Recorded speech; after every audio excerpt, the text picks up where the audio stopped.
Sud Radio Conseil de famille. La chronique patrimoine avec Fee Investment Manager. Fee Investment Manager gère vos actifs financiers au plus près de vos objectifs.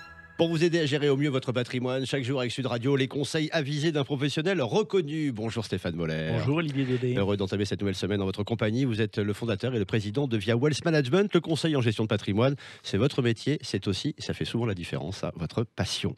Aujourd'hui, on va répondre, tenez, à une auditrice de Sud Radio qui nous interroge sur le blog de conseil de famille, Mathilde à Nice, qui nous dit attendre son 3e enfant. Heureux événement, on la félicite.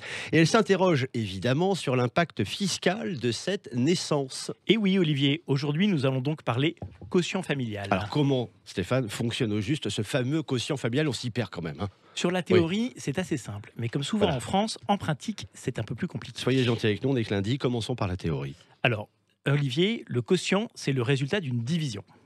Donc en théorie, pour savoir quelle est la base imposable d'une famille, il suffirait de prendre le revenu net fiscal du foyer et le diviser par le nombre de parts fiscales.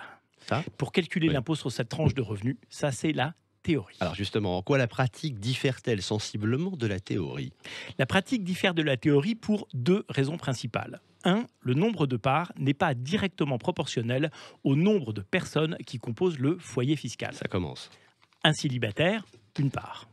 Un couple, 2 parts. Oui. Un couple avec un enfant, 2 parts et demie. D'accord. Un couple avec 2 enfants, 3 parts. Bon. Un couple avec 3 enfants, 4 parts. Voilà, déjà. Et des fractions de parts peuvent être affectées au foyer à des conditions spécifiques. Situation de handicap, résidence alternée des enfants, etc. Voilà pour la première raison. La seconde raison, Stéphane? Le quotient familial est plafonné, c'est-à-dire que les revenus ne sont pas réellement divisés par le nombre de parts. Le plafond de réduction d'impôt est lié au quotient familial est fixé à 1 567 € pour une demi-part supplémentaire et 936 € pour la demi-part. Et les choses, attention, se complexifient encore un peu. Oui, car il y a des cas spécifiques qui s'appliquent pour certains contribuables, les parents isolés élevant seuls leurs enfants et dans d'autres cas de figure. Bon, ce qu'on va retenir quand même, Stéphane, vous n'allez pas me démentir, c'est que faire des enfants, c'est de toute façon une bonne façon d'économiser de l'impôt. Oui, mais il faut aussi retenir que cette niche fiscale aussi est plafonnée. Et dans le cas de Mathilde, dont je ne connais pas le détail de la situation, sa baisse d'impôt sera fonction de son revenu, mais ne pourra de toute façon pas excéder 3 000 €. Et si je vous disais que faire des enfants coûte beaucoup plus cher que la réduction d'impôt qu'il génère? Alors là, vous m'apprenez quelque chose, Stéphane Moller.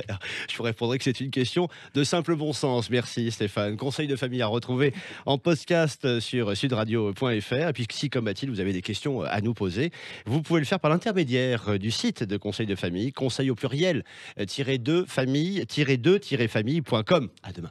À demain, Olivier. C'était Sud Radio Conseil de famille. La chronique patrimoine avec Fee Investment Manager. Fee Investment Manager gère vos actifs financiers au plus près de vos objectifs.